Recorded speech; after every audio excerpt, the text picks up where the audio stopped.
नमस्कार दोस्तों, मैं अर्जुन एक बार फिर से आपका अपने चैनल में स्वागत करता हूं। दोस्तों, आज हम लाए हैं भारत के राष्ट्रीय पशु के बारे में 10 लाइनें हिंदी और इंग्लिश में। इन लाइंस को आप बच्चों के शो एंड टेल एक्टिविटी में भी यूज कर सकते हैं।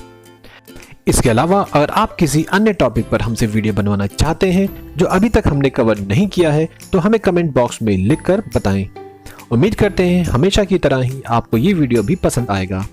लेकिन वीडियो शुरू करने से पहले अगर आप हमारे चैनल में नए हैं तो प्लीज चैनल को सब्सक्राइब करना ना भूलें, क्योंकि इससे ही हमें मोटिवेशन मिलता है। तो चलिए दोस्तों, शुरू करते हैं हमारा आज का ये video. Tiger is the national animal of India. बाघ भारत का राष्ट्रीय पशु है। Tiger is a very intelligent and powerful animal.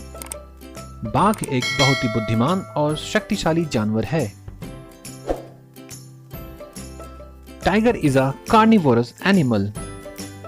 बाघ एक मांसाहारी जानवर है।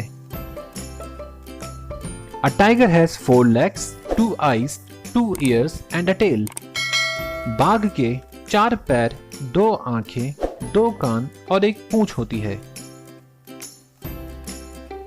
Tigers are of different colors such as orange, white and blue stripes. बाघ विभिन्न रंगों के होते हैं जैसे नारंगी, सफेद और नीली धारियों वाले बाघ। These black stripes help hide the tigers in the forest so that it can hunt easily.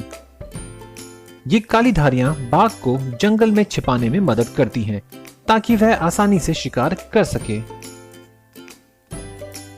A tiger is a mammal. It gives birth to a child. बाघ एक स्तनपायी है। यह एक बच्चे को जन्म देता है।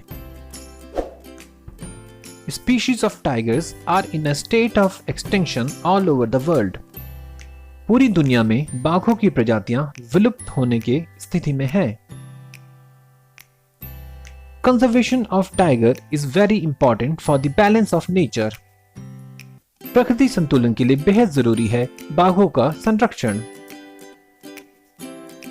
For the conservation of tigers, the government of India has organized an event called Project Tiger in April 1973. बाघों के संरक्षण के लिए भारत सरकार ने अप्रैल 1973 में प्रोजेक्ट टाइगर नामक एक कार्यक्रम का आयोजन किया था। तो दोस्तों, ये थी आपके बच्चे के शो एंड टेल एक्टिविटी के लिए भारत के राष्ट्रीय पशु के बारे में 10 लाइनें हिंदी और इंग्लिश में। उम्मीद करता हूं कि आपको ये वीडियो पसंद आया होगा और आपने इसे अब तक लाइक और शेयर भी कर दिया होगा। इसके अलावा अगर आप हमारे चैनल में नए हैं तो हमें सब्सक्राइब करना ना भूलें। आपने हमें अपना कीमती समय दिया, उसके लिए धन्यवाद।